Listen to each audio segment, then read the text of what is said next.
기도하겠습니다. 거룩하신 하나님, 오늘도 우리에게 귀한 은혜를 허락하시고 주의 말씀을 우리가 뵙습니다. 주의 말씀을 배울 때 주께서 우리에게 말씀하시는 대로 순종케 하시며 또한 이 말씀대로 살아갈 수 있는 힘과 능력과 용기를 성령님 우리에게 허락하여 주옵소서. 예수님의 귀하신 이름으로 기도드립니다. 아멘. 오늘 말씀의 제목이 예수님께서 우리의 손을 잡아주신다라는 그런 내용이잖아요. 따라해 보실까요? 주님께서 나의 손을 잡아주십니다. 할렐루야. 아멘. 우리가 용기가 있든 없든 또는 내 마음속에 어떨 때는 확신이 부족하다 할지라도 선포하는 게 상당히 중요한 것 같습니다. 선포. 우리가 법이라든지 어떤 공식적인 뭔가를 말할 때도 내가 선포합니다 이렇게 얘기하잖아요. 그 선언의 의미가 한마디로 굉장히 어떤 분기점이 되는 것 같아요. 내가 그걸 선포함으로 인해서 그 순간부터 이제 그것이 공식적으로 나의 어떤 길이 되고 약속이 되고 또 사람들과의 어떤 관계를 만들어가는 중요한 부분인 것 같습니다. 주님께서 우리가 지난주에 말씀 나눴지만 입술에 모든 걸 안다고 아신다고 고백했잖아요. 성경에 많은 하나님을 경험한 사람들이 그와 같은 고백을 하는 이유는 분명합니다. 주님께서 우리 입술의 모든 고백을 보고 계시니까. 그래서 우리가 이와 같은 선언과 선포를 삶 속에서도 우리의 생각 속에서도 하는 게 굉장히 중요하다고 생각합니다. 오늘 본문의 이 말씀은 사실 어떤 한 낯선 사람이, 물론 그에게는 환난이 있지만 주님을 만나서 한마디로 눈을 다시 보게 되고 인생이 바뀌게 되는 그런 아주 단순한 이야기라고 할 수가 있습니다. 왜냐하면 사복음서에 너무나 많은 분들이 힘든 일들을 경험한 분들이 주님을 만났을 때 인생이 바뀌고 그 삶 가운데서 정말 큰 장애가 있던 것들이 해결되는, 큰 벽과 같이 느껴졌던 문제들이 해결되는 그런 경험들을 하거든요. 그래서 저는 이 말씀을 보게 되면 은혜를 생각하게 돼요. 은혜가 무엇일까?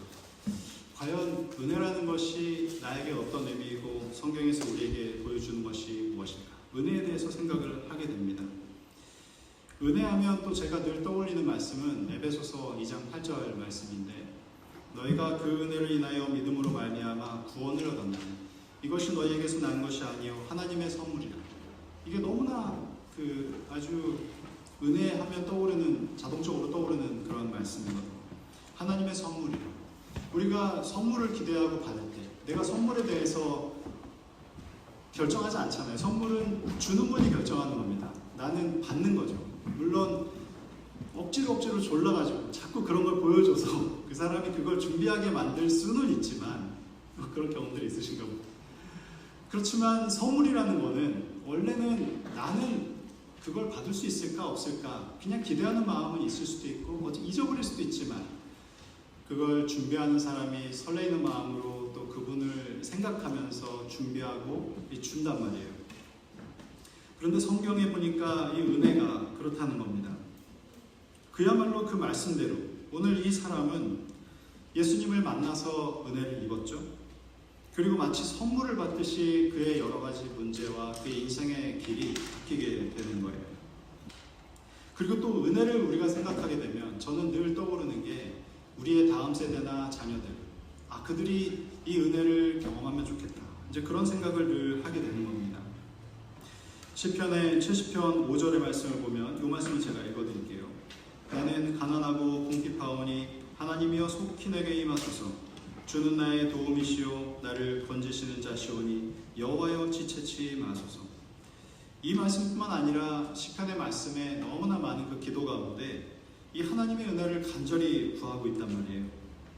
이 간절히 구한다는 것이 어느 정도를 의미할까? 우리도 어떤 때는 굉장히 뭔가를 간절히 구하죠. 어떤 때는 뭔가를 정말 아침에도 점심에도 저녁에도 또 무슨 일이 있을 때도 정말 그 일이 이루어졌으면 좋겠다.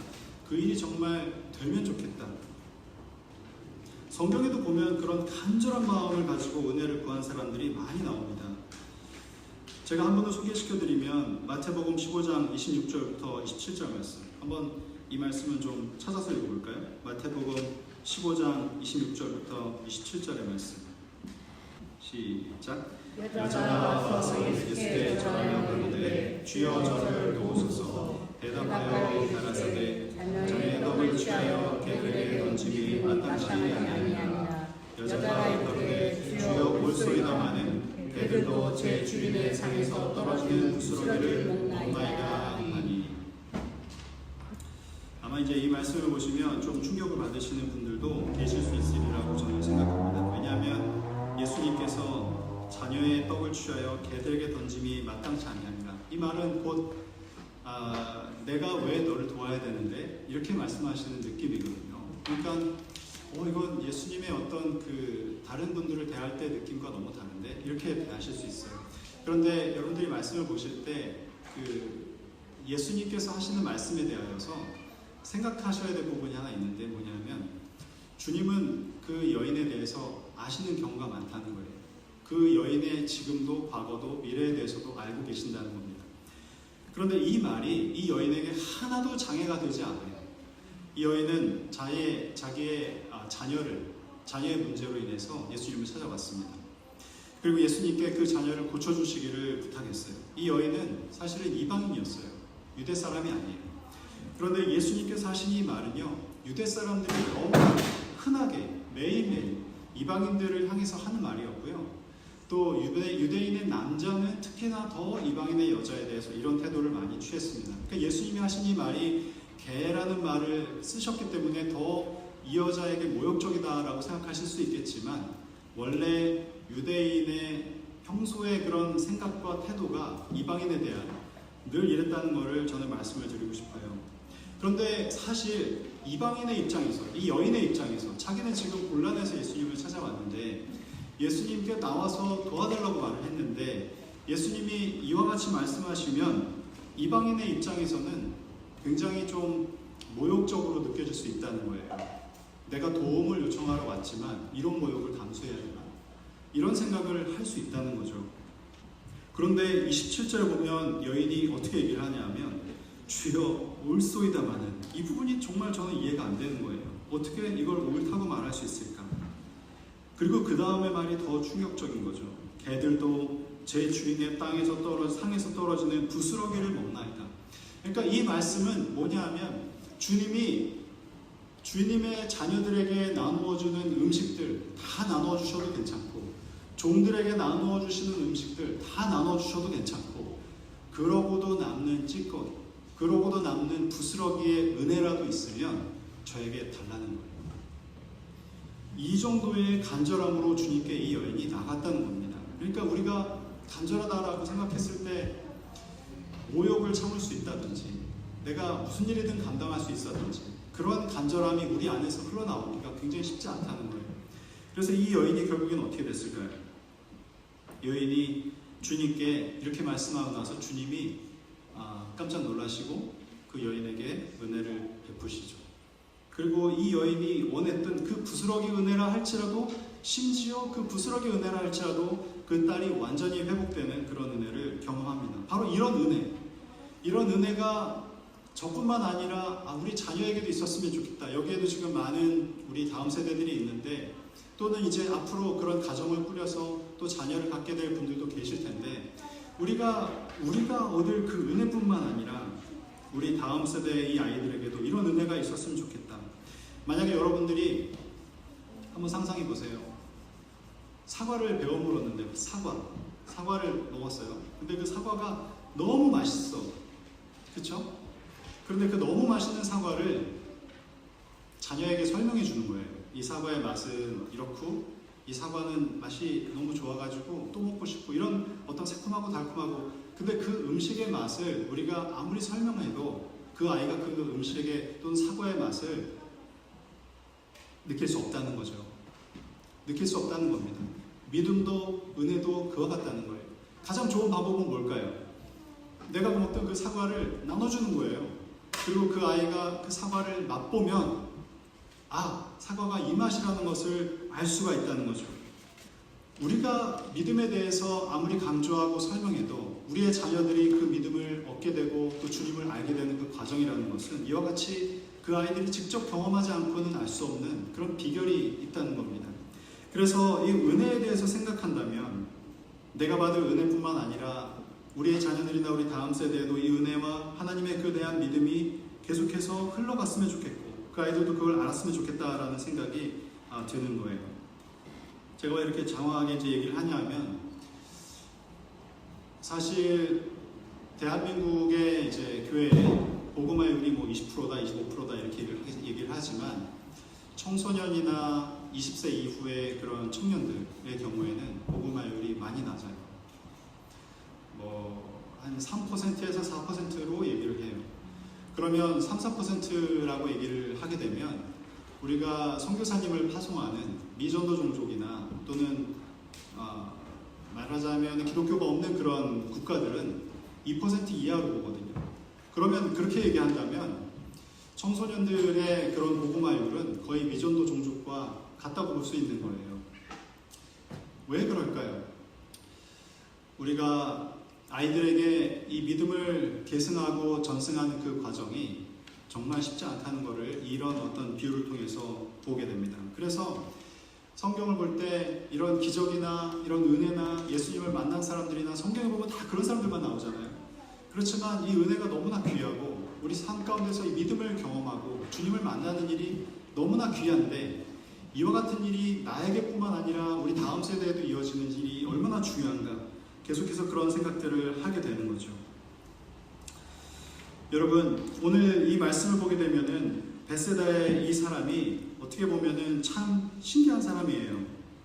왜냐하면 22절의 말씀을 보게 되면 이 사람이 앞을 볼 수가 없으니까 다른 사람들이 이 사람을 끌어다가 예수님 앞에다가 놓습니다. 그런데 자기에게 어떤 이런 심각한 문제가 있고 예수님께서 그걸 고칠 수 있다라는 믿음을 만약에 알게 되면 그런 걸 알게 되면 또는 다른 사람에게서 그러한 얘기를 듣게 되면 얼마나 간절하겠어요. 주님께 그 문제를 해결받을 수 있잖아요. 그런데 이 사람은 굉장히 좀 덤덤해요. 그래서 다른 사람이 이 사람을 끌어다가 앉혀놨고 또 이 사람은 예수님께 아주 간절히 그걸 매달리거나 구하고 있지 않고 그냥 가만히 있는 것처럼 느껴져요. 22절에 벳세다의 이름의 사람들이 맹인한 사람을 데리고 예수께 나와 손대시기를 구하거늘. 앞을 못 보는 사람이니까 다른 사람들의 도움이 필요합니다. 또 그 사람이 이 사람을 좋은 곳으로 데려갈지 나쁜 곳으로 데려갈지 모르는 상태로 끌려가야 되는 거죠. 성경에 보게 되면 예수님께서 종종 영적으로 어두운 사람에 대해서도 앞을 못 보는 사람이라고 표현하시는 부분들이 나와요. 마태복음 23장 26절에 보게 되면 소경된 바리새인아 너는 먼저 안을 깨끗이 하라. 그리하면 겉도 깨끗하리라. 바리새인이 당연히 눈이 있고 볼 수 있는 사람이죠. 그럼에도 불구하고 예수님이 보시기에 그는 소경인 거예요. 앞을 못 보는 사람인 거예요. 왜? 영적으로 그가 무지하고 어두운 상태에 있기 때문에 눈은 뜨고 있지만 실제로는 보지 못하는 사람이라는 거죠. 그런데 마치 이 사람이 지금 눈을 못 보고 사람들의 도움을 받는 그 모습이 영적으로 어두운 사람과 전혀 다르지가 않습니다. 이리저리 다른 사람들의 손에 이끌려 다녀야 되는 그런 형편인 거죠. 그러니까 좌우를 분별할 수 없는 그런 상황인 거예요. 예수님께서 이 사람을 딱 만나셨을 때 예수님께서 그의 손을 덥석 잡으시고 그를 마을 밖으로 끌고 나가셨습니다. 23절의 말씀을 오늘 보시면 한번 같이 다시 읽어볼까요? 23절의 말씀. 예수께서 맹인의 손을 붙잡으시고 마을 밖으로 데리고 나가사 눈에 침을 뱉으시며 그에게 안수하시고 무엇이 보이느냐 물으시니. 예수께서 그의 손을 잡아서 마을 밖으로 나가셨는데 어떻게 보면은 이 사람이 예수님에 대해서 잘 아는지는 몰라요. 근데 예수님께서 그의 손을 잡은 순간부터 그의 인생이 바뀌기 시작하는 거죠. 우리도 예수님을 처음 만난 순간들이 있습니다. 누구나 다. 예수님을 처음 만난 그 순간이 바로 예수님께서 우리 손을 잡아주신 순간과 똑같죠.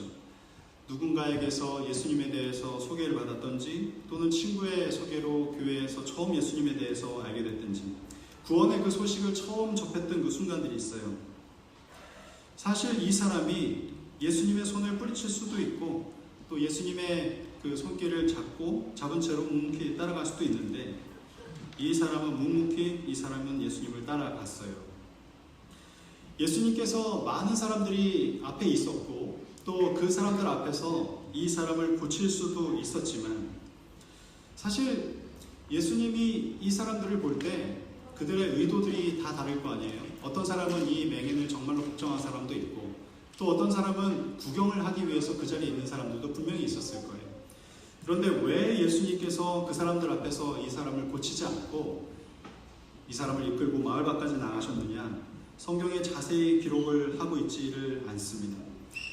성경에 보면 많은 소경들을 주님께서 고치신 장면들이 나오는데 사복음서 중에서 오직 이 마가복음에만 이 사람의 이야기가 기록이 되어 있거든요.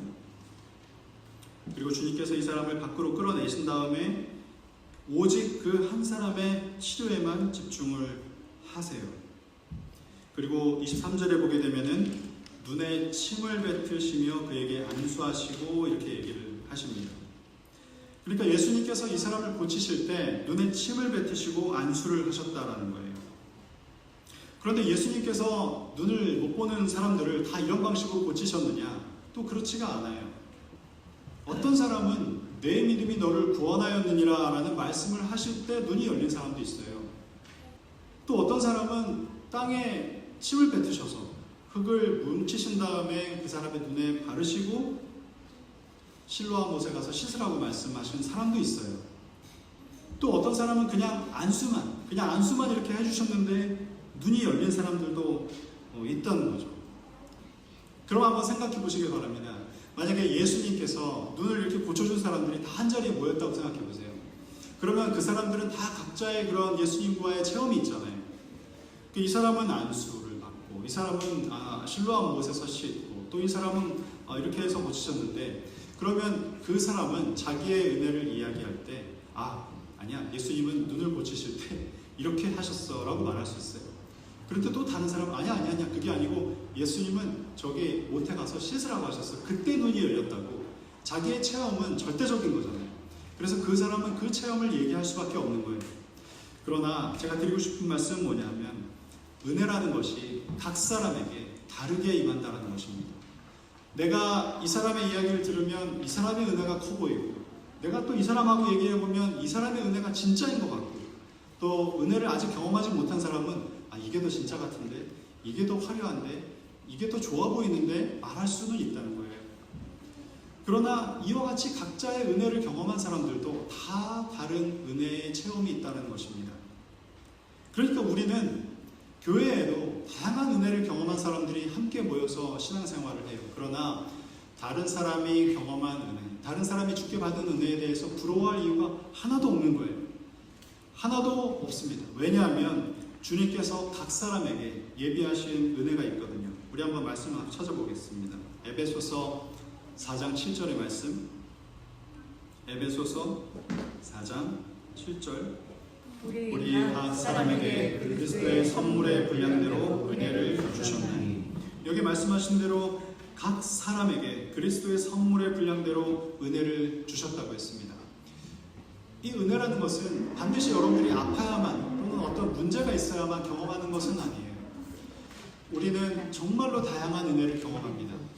너무나 다양한 은혜를 경험해서 우리가 실제로 인식하지 못하는 경우에도 많이 있어요. 아마 그런 경험들이 다 있으실 텐데 우리가 기도 제목을 내놔요. 그러면요 저도 그런 적이 많아요. 이거 기도해 주세요 이렇게 부탁을 해요. 그러고 나서 저는 잊어버리는 거예요. 내가 그 기도를 부탁했는지 잊어버리는 거예요. 근데 어느 날 갑자기 그 집사님이 저한테 오셔가지고 그거 어떻게 되셨어요? 이렇게 물어보는 거예요. 근데 그 일이 벌써 됐어. 제 삶 속에서 벌써 그게 해결된 거예요.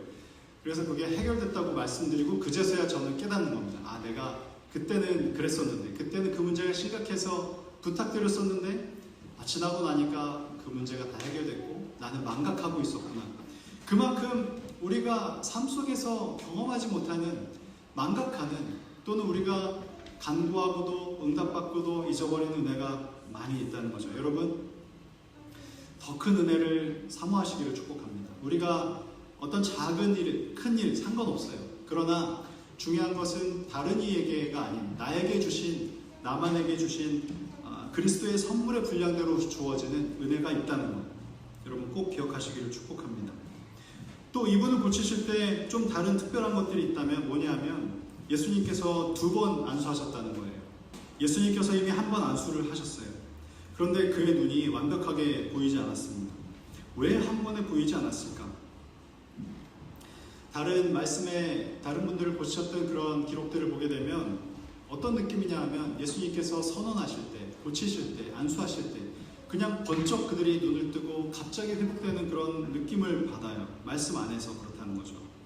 실제로 어떤 과정이 있었는지 모르지만, 그런데 이분은 조금 더 세밀하게, 이분은 좀 더 어떤 다른 과정으로 그가 회복되는 것을 봅니다. 마치 이분에게는 다른 분들에게는 없었던 어떤 문제가 있는 것처럼 느껴지기도 해요.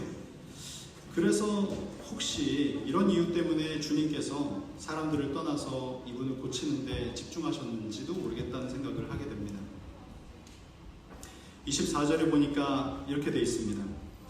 예수님께서 안수하시고 이제 뭐가 보이는지를 여쭤보셨을 때 쳐다보며 이르되 사람들이 보이나이다, 나무 같은 것들이 걸어가는 것을 보나이다 하거늘. 그러니까 그가 처음에는 아무것도 보이지 않아서 좌우를 완전히 분별할 수 없는 그런 사람이었지만 지금은 희미하게 보이고 뭔가가 보이기 시작했다는 거예요. 그러나 여전히 뚜렷하진 않았어요.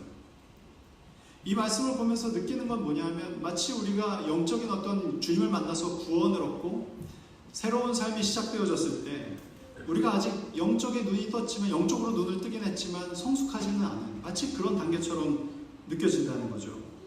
여러분, 몸이 자라면 어른이 되잖아요.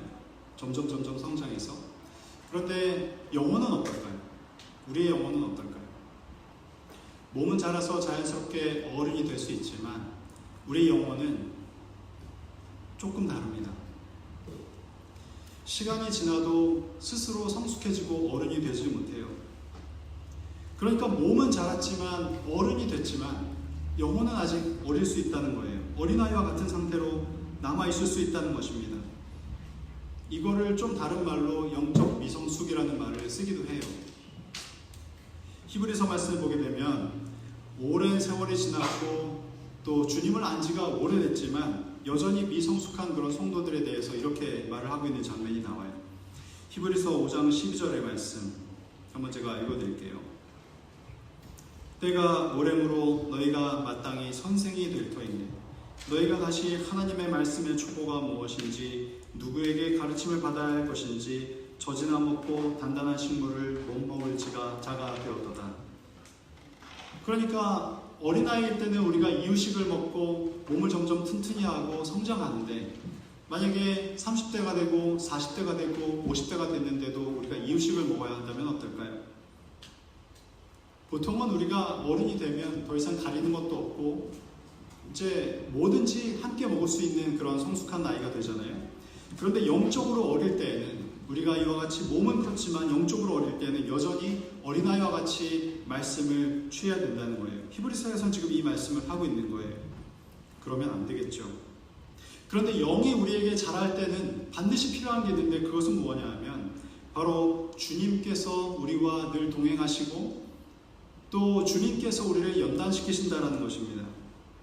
왜냐하면 성숙한 그리스도인이 단번에 만들어지지 않기 때문에 그래요. 그래서 우리가 계속해서 믿음을 말씀을 통해서 연단하고 자라가는 것입니다. 그런데 만약에 우리가 그것에 등한시하고 영에 대해서 무관심하다면 몸은 성숙하지만 영은 여전히 어릴 수 있다는 거예요. 잠언서 17장 3절의 말씀을 보게 되면 도가니는 은을, 풀무는 금을 연단하거니와 여호와는 마음을 연단하시느니라. 우리가 경험을 통해서 어른이 될 수 있고 음식을 통해서 육체가 자랄 수 있지만 우리의 영혼은 어떨까? 오직 주님께서만이 우리 영혼을 연단하시고 단단하게 하실 수 있다. 그러니까 뭘까요? 우리를 성숙하게 하는 방법은 우리가 스스로 깨닫고 아는 것이 아니라 주님께서 알고 계신다라는 거예요. 그러면 주님과 계속해서 교류하고 만나는 수밖에 없다는 거예요. 지금 이 사람이 주님에게 매달려 있고 또 주님께서 이 사람을 안수해서 2번 안수하셨잖아요. 안수해서 완벽하게 볼 수 있는 사람이 될 수 있도록 그를 도우신 것처럼. 왜냐하면 우리는 다 미숙한 사람들이니까, 사람들이니까. 우리가 영적으로 늘 미숙한 상태에 있기 때문에 우리가 주님께 매달려서 주님께서 우리를 더 성숙하게 하시기를, 마치 이 사람이 주님께 매달려서 주님이 그를 완벽하게 볼 수 있는 사람으로 만드신 것처럼. 근데 주님이 이 분을 떠나지 않으시고 이 사람이 완벽하게 볼 수 있을 때까지, 25절에 보면 그래서 어떻게 됐죠? 이에 그 눈을 다시 안수하심에 그가 주목하여 보더니 나가서 모든 것을 밝히 보는지라. 할렐루야.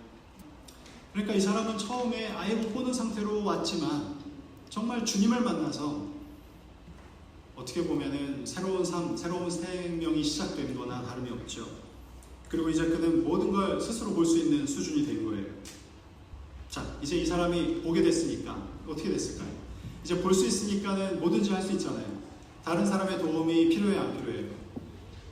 가고 싶은데 또는 그동안 하고 싶었던 거 마음대로 할 수 있습니다. 왜? 완전히 볼 수 있으니까. 다른 사람의 도움이 이제 필요 없죠. 아마 보고 싶은 사람들도 분명히 있었을 거고, 그죠? 아마 자랑도 하고 싶었을 것 같아요. 굉장히 자랑하고 싶은 마음이 컸을 것 같아요. 이제 이 부분이 이 사람의 이야기의 하이라이트예요. 동시에 인간의 마음이 얼마나 갈팡질팡하고 어떤 중요한 결정 앞에서 흔들리느냐를 또 잘 보여주는 말씀이기도 해요. 왜냐하면 예수님이 특이하게도 마을로 가지 말라고 말씀하시거든요. 마을로 가지 말라. 그 거라사 광인의 이야기를 보면, 거라사 광인, 원래 그 사람은 이제 마을을 정말 소란스럽게 했던 귀신들의 사람이었잖아요. 근데 힘이 너무 세니까 아무도 그 사람을 통제할 수가 없었고, 심지어 쇠고랑을 묶어가지고 묶어놨는데 그걸 다 끊는 거예요. 괴력을. 그러니까 이 거라사 광인은, 이름도 광인이잖아요, 별명이. 미친 사람인데 예수님이 그 사람을 만나서 멀쩡하게 만들었어요. 그리고 나서 이 사람이 뭘 부탁하냐면 주님을 내가 따르겠다고 부탁을 합니다. 내가 주님의 제자가 되겠습니다. 제가 주님을 따를 수 있게 해주세요. 근데 저도 그 말씀도 정말 특이한 게 뭐냐면 예수님이 제자로 따르는 것을 허락지 않으세요. 그리고 어떻게 얘기하시냐면 집으로 돌아가라고 얘기를 하십니다. 집으로 돌아가라. 그러니까 어떻게 보면 이 사람은 뜻을 세우고 모든 걸 버리고 주님 따르기로 결정했고, 또 예수님의 제자들도 다 그렇게 따르라고 해서 예수님 따르고 있잖아요. 그러면 그래, 오늘부터 나와 함께 사역하자 이렇게 얘기하실 수 있는데, 신기하게도 예수님께서는 이 사람이 가정으로 돌아가기를 말씀하시고 그 사람은 가정으로 돌아갑니다. 아마 하나님께서 그 사람에 대한 어떤 다른 계획이 있으셨던 것 같아요. 아마 그분은 분명히 집에 가서 예수님에 대해서 증거했을 거예요. 그리고 아마 그 사람은 분명히 주변의 많은 사람들에게 평생 살아있는 동안에 자기의 이야기를 했을 것입니다. 아마 이 사람에게도 그런 계획이 있으셨는지 전 모르겠어요. 근데 예수님께서 그에게 마을로 가지 말고 집으로 가라고 얘기를 하십니다. 26절 말씀에 예수께서 그 사람을 집으로 보내시며 이르시되 마을에는 들어가지 말라 하십니다. 이 말씀에서 이 말은 굉장히 상징적인 의미가 있어요. 왜냐하면 이 마을이라는 것은 지금 그 사람 안에 갈등을 일으키는 요인이거든요. 그러니까 예수님께서 그냥 이 사람을 놓아주실 수도 있어요. 근데 어떤 사람에게는 이와 같이 조언을 하십니다. 마을로 가지 말라고 말씀하신 데는 그 사람의 마음속에 지금 뭐예요? 마을로 가고 싶은 거예요. 마을로 가고 싶은 마음이 있는 거예요. 근데 예수님은 마을로 가지 말라고 하셨어요. 이 사람이 이전에 어떤 이야기가 있는지 몰라요. 사고로 눈을 잃었는지 시력을 잃었는지 천선적으로 아예 태어날 때부터 못 봤는지 전혀 기록이 없어요. 그러나 중요한 것은 이 사람이 이제 보게 됐고 스스로 결정할 수 있는 순간이 찾아왔고 마음속에는 마을로 가고 싶은 마음이 큰 거예요. 집으로 가는 것보다. 여러분, 우리의 마음속에 갈등이 이렇게 일어나는 경우가 있어요. 내 마음 안에 마을이 있고 가정이 있습니다. 근데 마을로 갈 것이냐?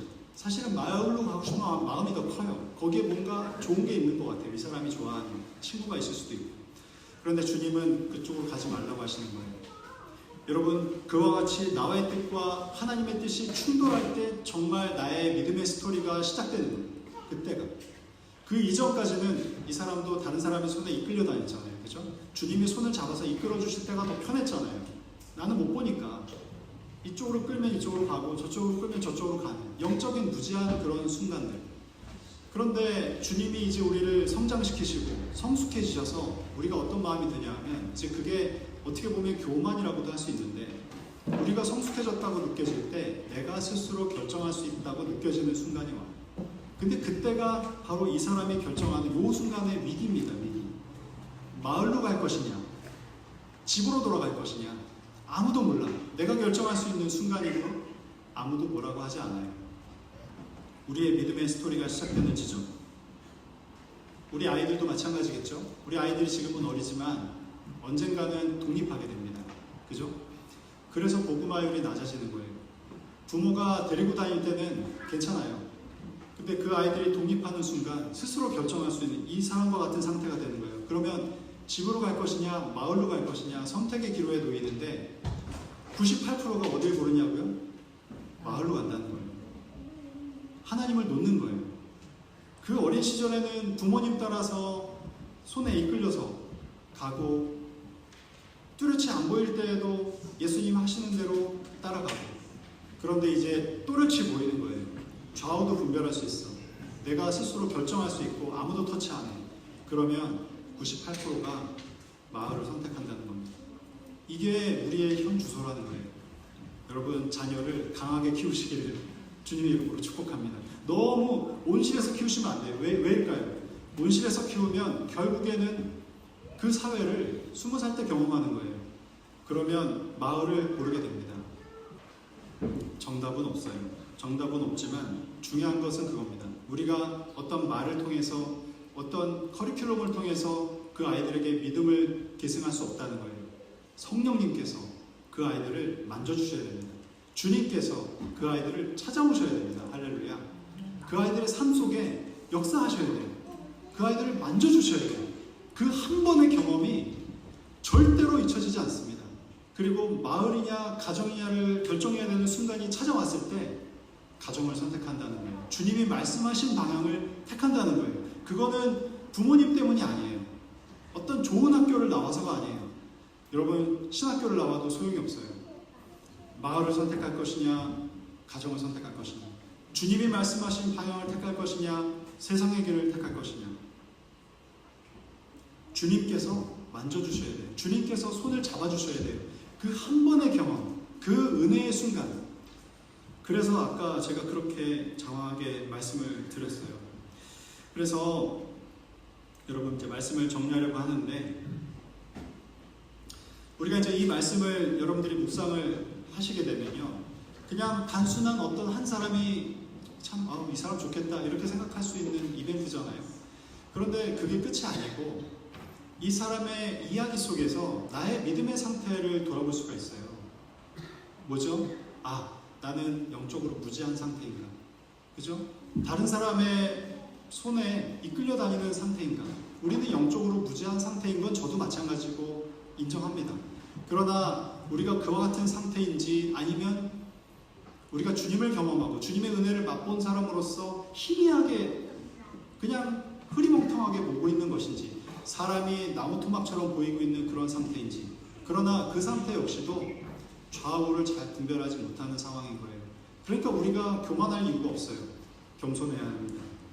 그러나 거기서 더 나아가서 내가 이제 좀 더 성장해서 스스로 결정할 수 있는 그런 영적인 분별력을 가진 사람인지 내가 더 조심해야 되겠다. 내가 더 주님 앞에서 주님 말씀 앞에서 더 낮아져야 되겠다. 주님의 말씀 앞에 더 내 스스로를 돌아봐야 되겠다. 우리가 이 사람의 이 이야기를 통해서 나의 그런 영적인 어떤 현 주소를 이제 돌아볼 수가 있게 되는 것입니다. 그리고 이제 우리가 기도할 수 있겠죠. 주님, 저는 주님이 정말 필요합니다. 주님이 나에게 계속해서 손잡아 주시고 이끌어 주시기를 나는 기도합니다.